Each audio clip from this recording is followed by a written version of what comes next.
My Lego hair was out of place. Your Lego.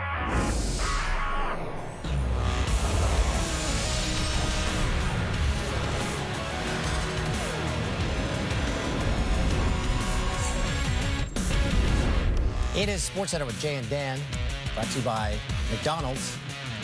Jay's vacation slowly coming to an end. Still a couple more days with Natasha, though. Still here. Yes. Shall we kick it off with a very good hockey game between the Canucks and the Golden Knights? And last week, Marc-Andre Fleury's agent caused quite the stir with that photo that he tweeted out. He was complaining about his goaltender's playing time. Well, Sunday, Fleury was back in the net. Despite the fact that Robin Lehner had a shutout in Game 3. Yes, yep. Vegas leading the series 2-1. There's Lehner. Marc-Andre Fleury starting for Vegas in the second half of a back-to-back. First period, Vegas power play. Mark Stone to Max Pacioretty. Too many men on ice called against Vancouver. Here's Stone. Vegas hasn't lost a game this postseason when they score first. Canucks power play. JT Miller to Elias Pettersson. Watch the patience. Oh my goodness, he's got 6 goals this postseason. Leads the NHL with 10 power play points. A few minutes later, Ryan Reeves lays out Quinn Hughes. Vegas gains possession. Back the other way, Chandler Stevenson to Shea Theodore. Worked it back and forth. Stevenson scores. Vegas takes the lead. Reeves had 4 hits in the first period. Right after the goal, heads to the bench, talking to the Canucks head coach Travis Green. As Green thought there should have been a penalty on the play. Midway through the second. That's what Reeves does. Midway through the second. Horvat gets his playoff-leading 9th goal in time as the Canucks back on even terms with the Knights as they tie it at 2 in a series in which Vancouver trails 2-1. They're in the second period of this one. Vegas 7-0 when they score first this postseason. The only undefeated team among the 8 remaining teams in the playoffs. Canucks, their power play just 1 for 11 in the series. By the way, Marc-Andre Fleury, he hasn't lost to Vancouver in regulation since 2006. His last start was 15 days ago. Elias Pettersson, he's leading the Canucks with 16 points in the postseason, while Jacob Markstrom has 30 or more saves in 7 of his last 8 games. Game 3 of this one is Tuesday, a more convenient 9:45 Eastern time start instead of the 10:30. After an emotionally charged week where there was serious discussion of abandoning the playoffs and leaving the bubble, the Toronto Raptors hit the floor Sunday for their first game in 7 days. Make no mistake, their hearts are still heavy over the shooting of Jacob Blake, and their minds are still racing, trying to figure out the best way to fight for social justice. But for now, it's back to work for the defending champs. Game 1, Raps, Celtics, and prior to this one, they observed a moment of silence to honor the lives of Clifford Robinson, Lute Olson, and Chadwick Boseman, who all recently passed. Both teams have been at the forefront of conversations against racial injustice that ultimately led to the games being boycotted on Wednesday and Thursday. Kyle Lowry was in the lineup after spraining his left ankle in Game 4 against Brooklyn. Didn't seem too concerned with the injury in warm-ups, but it was a frustrating start for Lowry early in the first. Looking for a call on the drive, doesn't get one. But then at the other end, Lowry called for the blocking foul on Jaylen Brown. He can't believe it. Late in the first, more foul trouble for Toronto. Brown drills the corner 3 and 1. Pascal Siakam called for his 3rd foul of the quarter. He's not happy with that. And the That's a soft call. Part of a 16-2 run for the Celtics. Wrapped down 16 after 1. Toronto opens the second quarter in zone defense, and it gives them a little spark off the turnover. Lowry finds Serge Ibaka in transition, 2 of his team-high 12 and a half. A quick 7-0 run. Later, Lowry with a nice crossover, but then he falls awkwardly. Grant Williams lands on top of him. Lowry in some discomfort, but he stayed in the game. Dying seconds of the quarter, Kemba Walker dials it up from deep, and the buzzer beater is good. Yeah, 12 and a half. The Celtics up 17 at the break. Third quarter.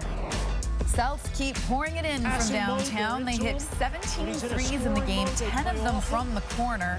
Brown off the drive and kick, it drops. Then Walker again, he drills it. And finally, Marcus Smart, another corner three.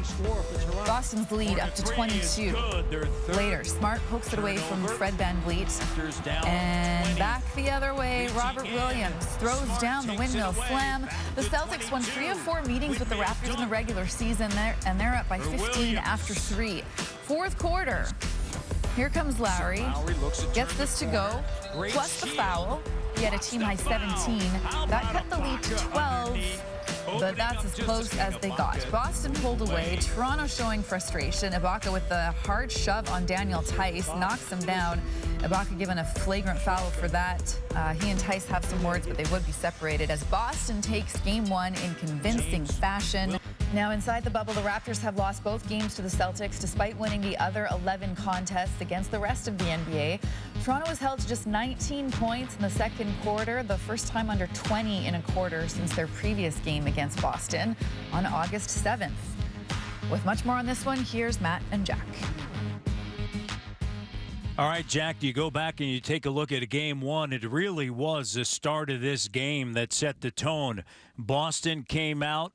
They certainly set the tone of this game. They were efficient offensively as well as defensively. And the Toronto Raptors, from an offensive standpoint, just couldn't get it going. No, it was disappointing. And honestly, Matt, we're not used to this. The Raptors have been so great this season, and they've played at such a high level in the restart.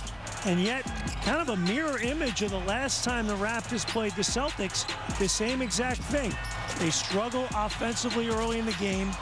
The Celtics get off to a good start. They make shots, and now you're playing from behind the whole afternoon. And that's a recipe for disaster against a very good defensive team. And you can clearly see on that right column what a difference between the last series and this series. And obviously, with all due respect to the Brooklyn Nets, they were an undermanned team. And you're playing a level up, probably 2 levels up. You're playing a very, very good team that you're going to have to play really well to beat. Boston, from three-point land, they had 5 players make 2 or more threes. They were certainly effective from distance. Yeah, and the Celtics, what did they make? 10 corner threes today of the 17 that they made. So they did an amazing job just getting these types of shots. I thought Marcus Smart was brilliant for them today in that regard. And what a difference. You know, without Gordon Hayward, that's a huge loss for their team. And, you know, he's a 35% three-point shooter. He makes 5 of 9. But they share it. They space you. And they always have pretty much 4 guards on the floor with high-end, elite perimeter skills. And they make you choose your poison. And sometimes you load up and help somewhere, and they're getting the ball. I thought the Celtics did a great job getting the ball to the weak side today, and that weak side was that opposite corner. Absolutely. The start of game 2, so important for the Toronto Raptors as we look forward to that on Tuesday night as we send it back to SportsCenter. Oh, the drama in the final round of the BMW Championship on Sunday. There were a couple of putts that may blow your mind. Not only that, but Canadian Mackenzie Hughes was on the verge of doing something he had never done in his very young PGA career. That is cracking the top 30, which would lock up a spot in the Tour Championship. Hughes entered in 36th spot. Entered the weekend in 36. Has never made it to the Tour Championship. 12th hole, second from 165. Oh, Booster Juice is a sponsor. Gets it to stop within 10 feet. Trains the birdie to get to even for the tournament after bogeys on 14 and 17. Hughes has to par the final hole to be in the mix at Eastlake. So his second after a perfect drive. Oh, no.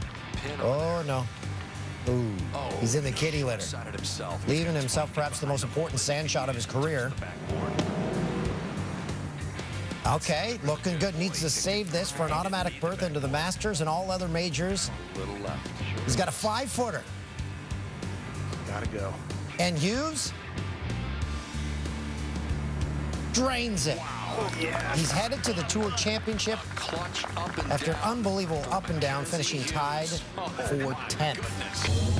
but he sinks the greasiest, slimiest putt you would ever have and potentially changes his entire career.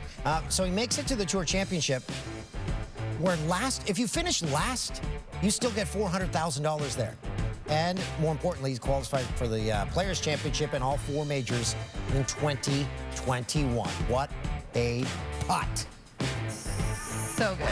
Let's see what everybody else was up to at the BMW Championship. Tiger Woods needed a top 5 finish to advance to the playoff finale at East Lake, but sits well outside the top 30, struggling on 17, his third after putting his ball in the penalty area for the second straight day. Right back into the thick stuff after a bit of an adventure there. Woods cards a double bogey and finishes the season 11 over par. Here's world number 1 Dustin Johnson on 18. Needs a birdie to force a playoff with Jon Rahm already in the clubhouse at 4 under. And here he is from just inside 44 feet. He gave it a great run. He gave it a great run! How about that? Wow! Dustin Johnson, are you kidding me? Playoff time with Rahm. Do you believe that? Just an unreal putt. So now world number 2 Jon Rahm putting first for birdie from 66 feet. Wouldn't be in this position had he not been penalized a stroke for picking up his ball before marking it earlier this week. And he drains this one. Amazing. So now all the pressure goes back to DJ for his birdie. Can he do it again? He has to get it up and over a ridge from distance to extend the playoff, looking for back-to-back wins. And this one, does it have enough legs? No, it does not. He just misses. Jon Rahm picks up his 5th career PGA Tour win. Rahm was asked if his putt felt similar to another long one that gave him the win at Torrey Pines 3 years ago. Tragic for Jon Rahm.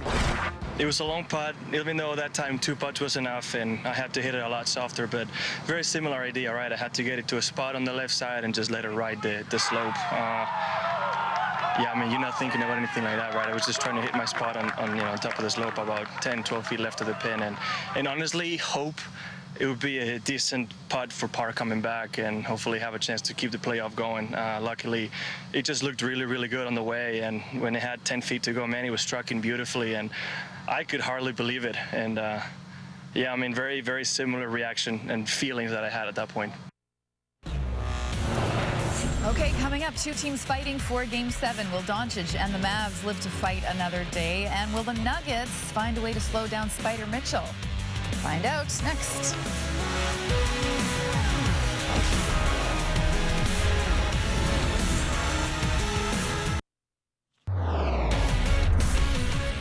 Clippers and Mavs, hold on to something. We're flashing back. Tuesday's Game 5. Marcus Morris steps on Luka Doncic's left ankle. Doncic had been dealing with a sprained left ankle since Game 3.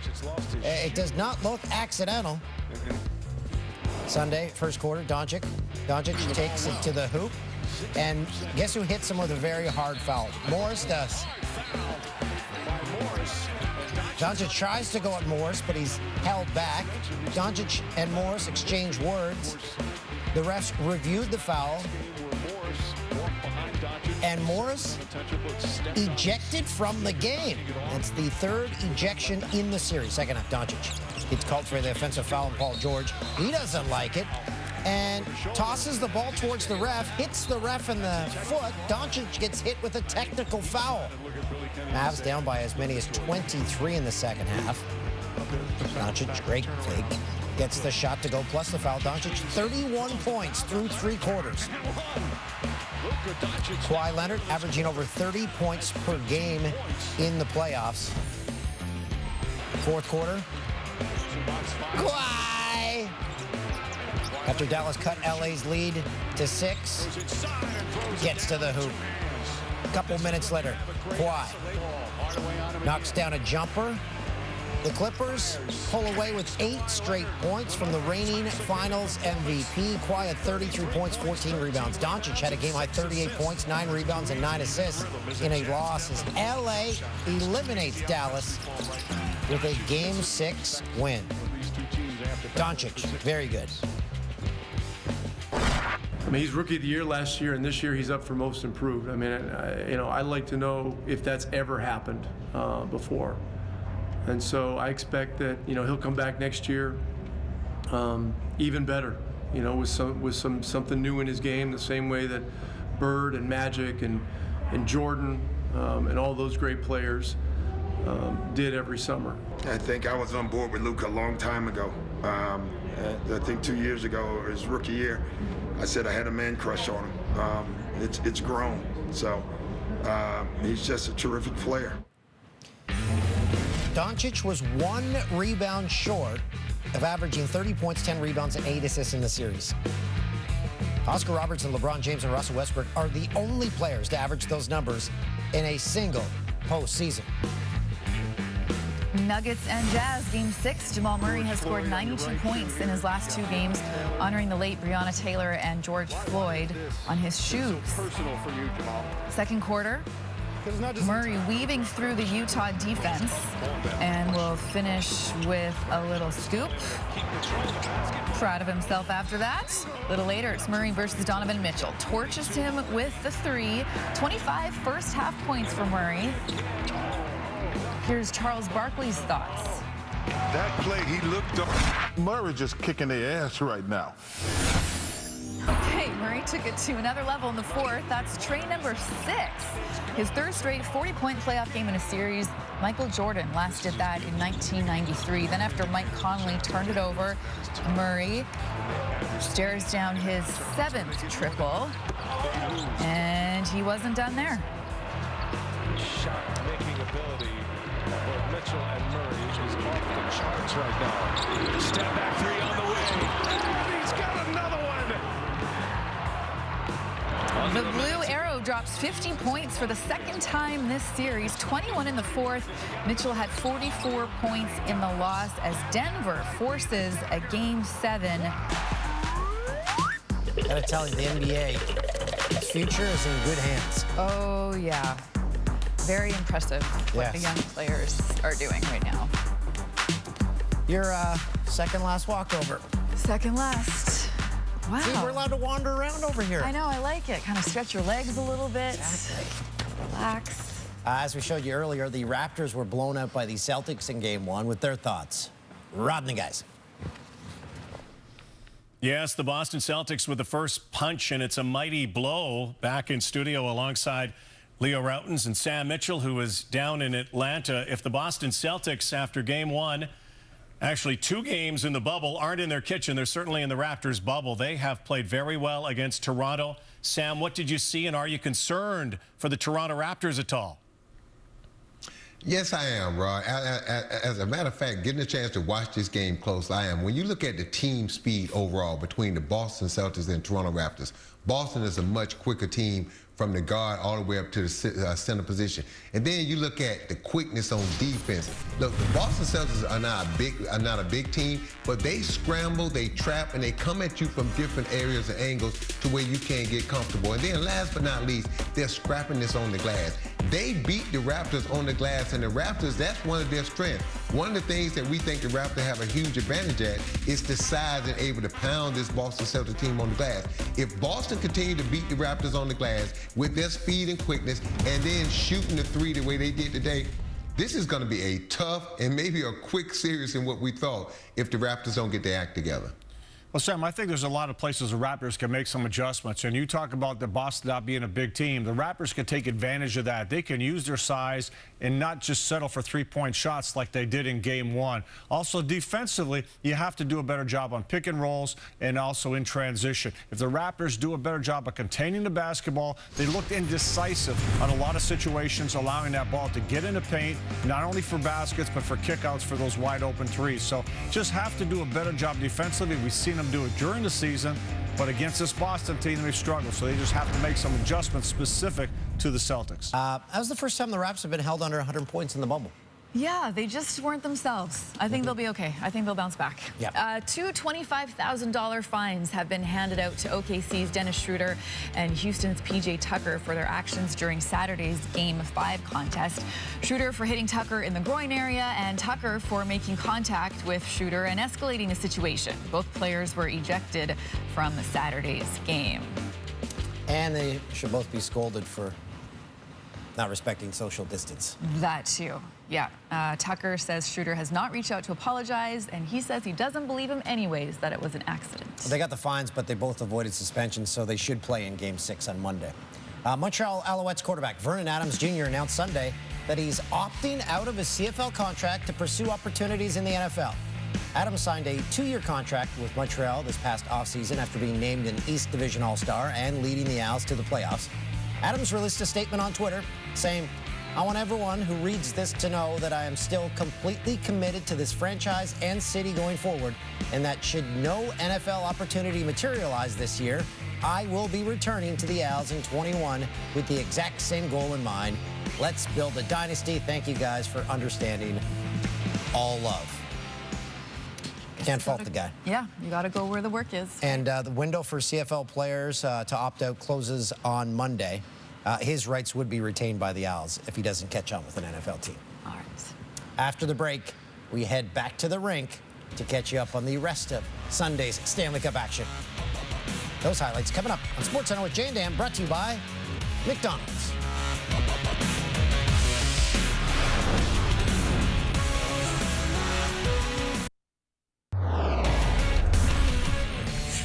More hockey. Game 4 between the Avalanche and Stars. Dallas trying to take a 3-1 stranglehold on the series. Just over 6 minutes in, Radek Fax's shot is stopped. Pavel Francouz can't hold on. John Klingberg pots the rebound. Dallas had their 5-game winning streak snapped in Game 3. The Stars are on the board with their first shot of the game. What I meant to say was to zip Dallas, and now it is 3-0. So another power play marker for the Stars. They had the first 10 shots of the game, and they're up big late in the second, now 3-1. Avs on a 5-on-3. Nathan MacKinnon feeds Cale Makar, who snaps it home. MacKinnon extends his point streak to 12 games. He has 21 points in 12 playoff games. Avs within 1. Third period, Stars power play expiring. After a scramble in front, the loose puck comes to Rupe Hintz, who takes his time and then snaps it home. Dallas scores for the 3rd time on the power play. They restore the 2-goal cushion, and things go from bad to worse for Colorado. Just 32 seconds later, Francouz leaves the puck for Makar, who coughs it up to Denis Gurianov. His 8th of the season. He is tied with Bo Horvat for the league lead, and that is it for Francouz. He allows 5 goals on 26 shots. The Stars take a 3-1 series lead. Flyers and Isles Game 4. Isles up 2-1 in the series. Oscar Lindblom taking the pregame skate. Hasn't played since December after being diagnosed with Ewing sarcoma. He did not play in this game. Second period, 0-0.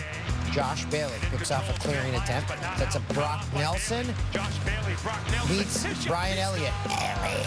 Isles first on the board. It's 1-0. New York looking to go up 3-1 in the series. It's tied at 1 in the 3rd. Scott Mayfield feeds J.G. Pajot. He's in alone. And beats Elliott. Pajot's 7th goal of the playoffs. 2-1 New York. Scored it on the rebound later in the period. Anthony Beauvillier along the boards. Redirects the puck off his skate. Right to Nelson. 2-on-1. Nelson and Bailey. Nelson, the finisher. That's the winner. Isles take a commanding 3-1 series lead. Alain Vigneault on Lindblom taking the pregame skate. He's working extremely hard right now to get back to game shape and game conditioning after what he went through. And obviously we can't talk about who's in and who's out, but he's working extremely hard, and I think everybody was happy to have him around the team and on the ice tonight. Orioles taking on the Blue Jays. Vlad Jr. batting .341 during his career best 11-game hitting streak. Toronto down 1-0 in the 4th with runners on the corners and 2 out. He sneaks the ground ball up the middle. Randall Grichuk scores. Vlad Jr. extends his streak to 12 games, and we are all tied at 1. Next inning, a pair on for Kevin Biggio with the infield in. Rips one through the right side, and that gives the Jays the lead. Biggio has now reached base safely in 22 straight games. Toronto up 3-1 after 5. Move to the 9th. Jays down a run, trying to mount a comeback. Huge spot for Biggio. Runner on second with 1 away. He gets under the fastball and pops up. So Toronto down to their final out after Grichuk was intentionally walked. A chance for Travis Shaw. The 3-2 offering comes just low and inside, and the bases are now full. Setting the table for Teoscar Hernandez with the game on the line. And a ground ball into left field, a base hit. One run is home. Here comes Grichuk, and the Blue Jays win it. Hernandez plays hero as the Jays walk it off for the second time in 3 days against the O's, their 4th straight win.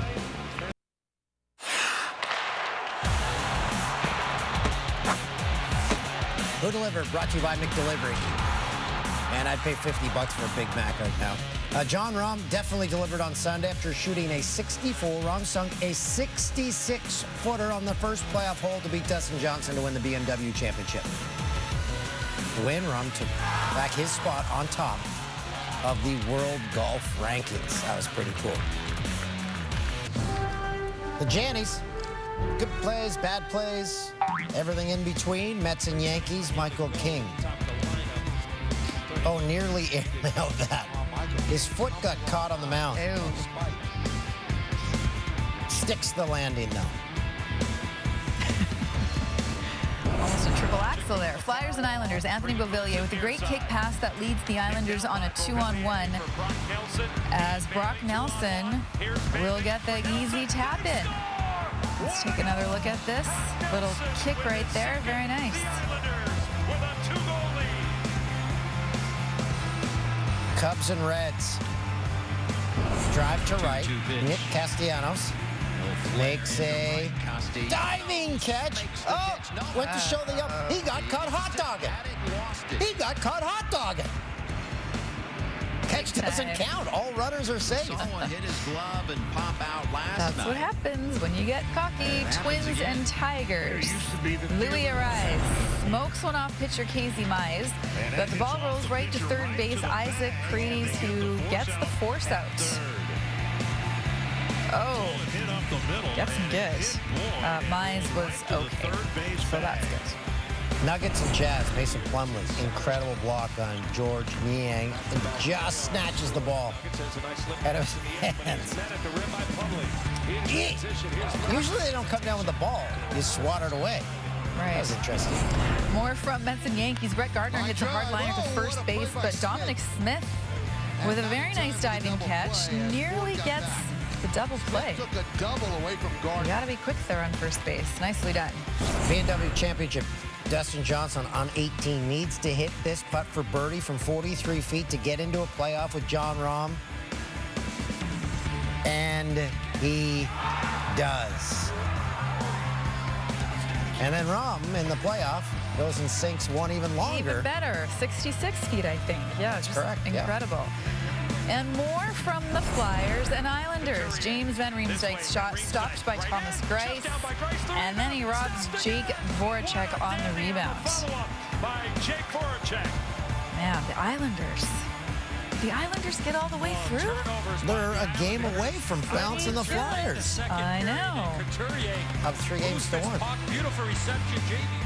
Hey, it's the bubble. If any team, if you pointed to any team and say they're going to win the cup, I think, yeah, I don't know. It's hard to make predictions at this time. Highlight of the night is next.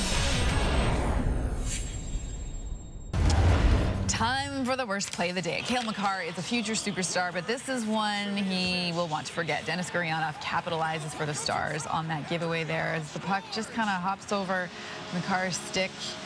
And you could hear his teammates after totally defending him. They love this guy. Mistakes like this happen. But, yeah, it's the worst. You rhyme, by the way. Cale Makar, future superstar. Ah, I did indeed. Highlight of the night, you knew it when you saw it. John Rahm, first playoff hole. From 66 feet, over a ridge, down the hill. Sounds like a kid's book. Over the ridge and down the hill. Into the cup we go. Just one-upping Dustin Johnson. Earns his 5th career win. Heads into the Tour Championship. Kenzie Hughes is going to the Tour Championship again. Love you finish last, you still get $400,000. Not bad at all. You blew it. Our errors, there was one. It was you. You blew it during the F1 pack. You said SPA. Yeah. When it should have been Spa. Cirque du Spa was the track. Had no idea there was a track called Spa. Yeah, caught me off guard. Oh, well. That's the thing. There's always room for improvement. That is true. It's for everyone involved. That's right. Not just you. I'm going to come back tomorrow and improve and be 100%. Okay, yeah, finish strong. Finish Your last strong. show Exactly, my before Jay last returns. show. Yeah. So are you going to make me a cake? No.